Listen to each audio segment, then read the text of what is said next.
given the quality of the teams left in the competition in the Europa League and how well Liverpool have performed so far, are you confident that you've got a ticket to ride maybe all the way to the final? Jesus. Sorry. Sorry. I'm not too good in all the Beatles songs, or maybe you can carry on making jokes about it, but I don't understand them, but it's good for you, so I'm fine. When you're in the quarterfinal, I think, it's possible to go to the final, but that's all, because you have to go a long way. Until now, we did really good. That's true. We took all the games very serious, and were very concentrated in all these games, and did what we had to do. And so we have to wait for the draw. I don't know when it is. Midday. Okay. So in a few minutes, and then we know more about the next opponent. But if you want to win this competition, then you have to beat the best teams, and it's not too important when. But of course, it's possible because we are still in the tournament. That's all. But it's a long way to go. So, but of course, it gave us confidence. You saw all the games we played made us a little bit stronger because we knew a little bit more about ourselves, how we can handle different situations, and so.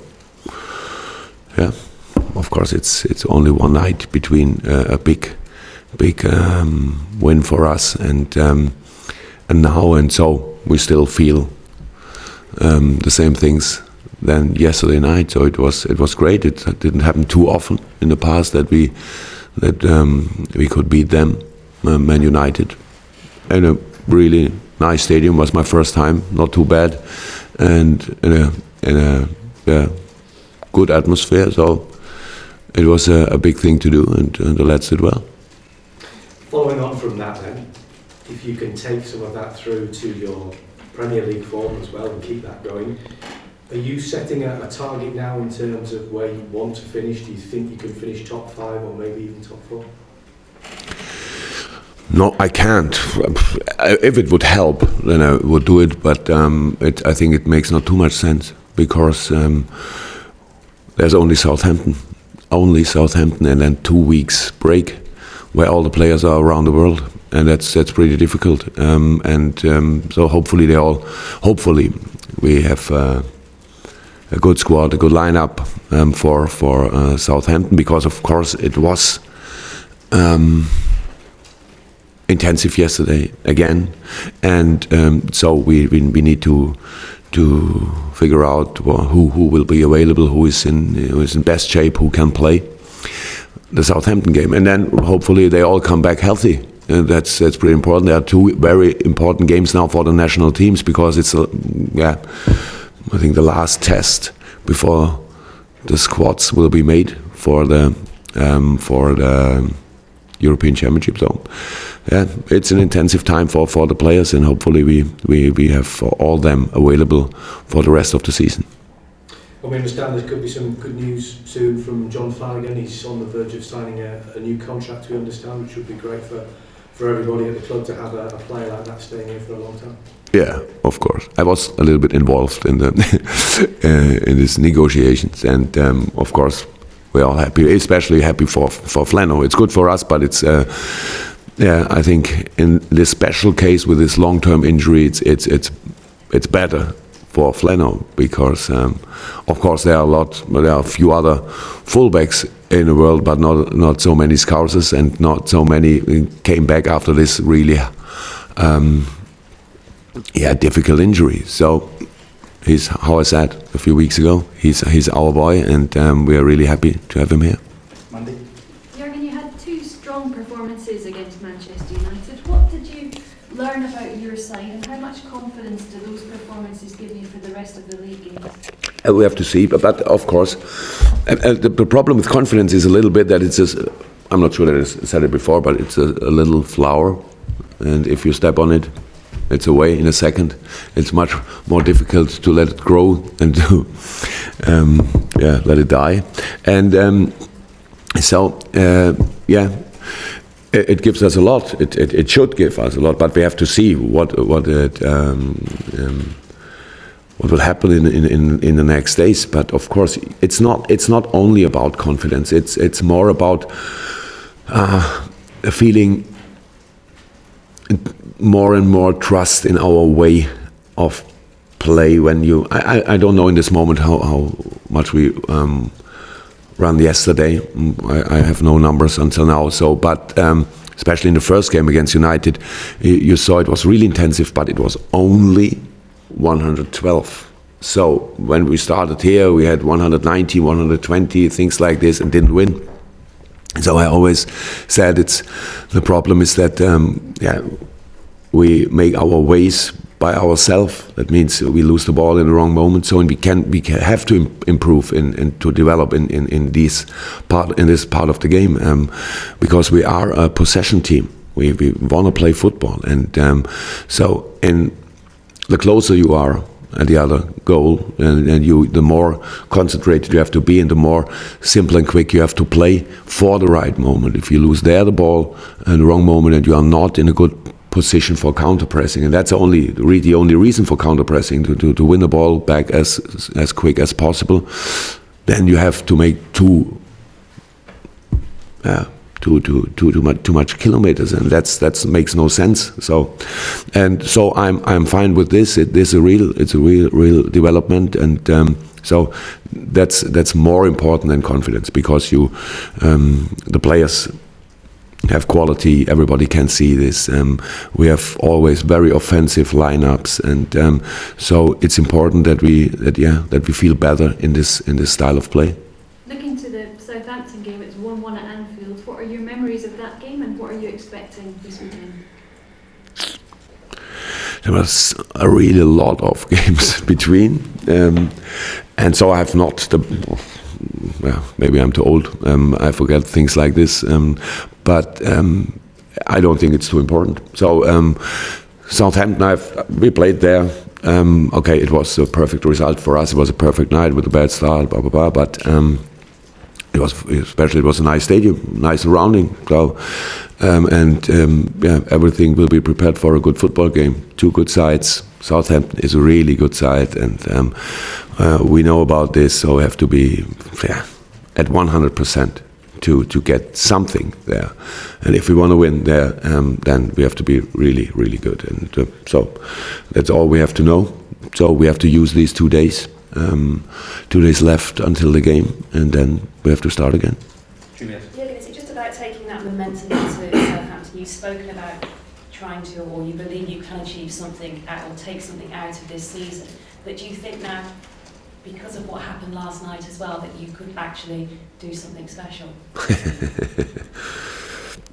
The only thing I can say is hopefully, but I don't know. So how can I imagine what will happen? But things like yesterday helped, of course. But nothing is older than the result of yesterday. So we have to be prepared for the rest. And it's difficult to imagine what could happen. But the only thing we can do is to do our best and to get whatever we can get, and that's what we try, and what we tried in the last few weeks. And the last few weeks were for us not perfect from the results, but more than okay. And so we have to carry on this way, and to play like this. And how I said before the game yesterday, we are a possession team, but we are a team for intensive style. We need this. We are not a low rhythm team. We need a high rhythm, and so if we can do this, then it's then of course a few points are we can get a few points. I don't know how much, and if we collect enough, we will have to see what will happen. But in the position which we are, you always if you want to get up in the table, you always have to watch what the other teams are doing, and that makes not too much sense because you have no influence on it. So we have to win our games as often as possible, and then we have to see what happened. Was Ronald Koeman somebody you admired as when he was a player, as a fellow defender yourself, and certainly as a manager, he's got a lot of respect in the game. Yeah, but as a player, he was completely different. He was a world-class player, so please don't blame it with a comparison to myself. So,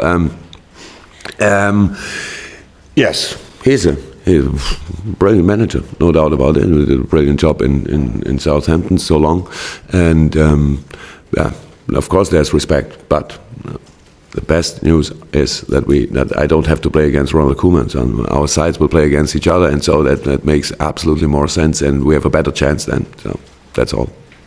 Okay, David, have you got one for us? Yeah, just in terms of fitness, have you had any update on Alberto Moreno? I don't know until now, because we had to wait as long as possible to make the scan, because the scan in the first moment gives you a little sign. We did it after training at Old Trafford. Yeah, but we saw nothing in the scan. That was good. But Alberto, who is a player who really ignores pain, felt a little bit when he tested it, and so we could not take the risk. And yeah, now today, I don't know when exactly, we'll have another scan, and it's much more clear if there's something or not. If there's nothing, yeah, maybe we tried for Sunday, but I don't know exactly. Okay. Carl, to finish us off, you got a couple? You mentioned earlier that you were involved slightly in Flanagan's negotiations. Is that something you normally do, and are you involved in? I'm not sorry. I'm not involved in a negotiation about the numbers. Don't sit together with the player and tell no, that's too much, or something like this. So we have for this. But of course, I was involved in a decision that we, that we want to offer him a new contract, and which kind of contract, and things like this. Of course. Yeah. Are you involved in any more decisions about other contracts then coming up? Or? In all. First go. Can we ask you about Dejan Lovren? Obviously, he's going back to Southampton, but he appears to have really sort of grown and developed in the last few weeks, and established a good partnership with Saka as well. Yeah. What can I say about Dejan Lovren? So I heard about before I came here. I saw in his eyes when I came here, yeah, that he was not in the best situation. So, but for him, really good. I had only one only one game in my mind. It was the game with Liverpool against Borussia Dortmund, the friendly. I think it was his first game for Liverpool, and he was outstanding in this game. So I was pretty positive, yeah, for sure that helped him. So that's sometimes for players, that's the good thing with a complete change, that you can start really new, and that's what he did. So, and I think now everybody can see what he's capable of. It's yes, yesterday the game of both centre halves was really brilliant, and but I don't want to forget really on this position Martin Skrittel, who played with big passion the U21 game, with driving 6 hours to London with the bus, and he's had a long-term injury. That's right, but he's brilliant too. Colotory did a brilliant job since I've been here. When I started here, he could play 30 minutes or something. Now he's always available, and a real role model in each training. So that's great. Lucas played perfect on this position. So we had a lot of problems, but yeah, on centre halves, even when we had not the best record in conceding goals for a while, yeah, really good performances on this position. And yeah, Dejan is on a good way.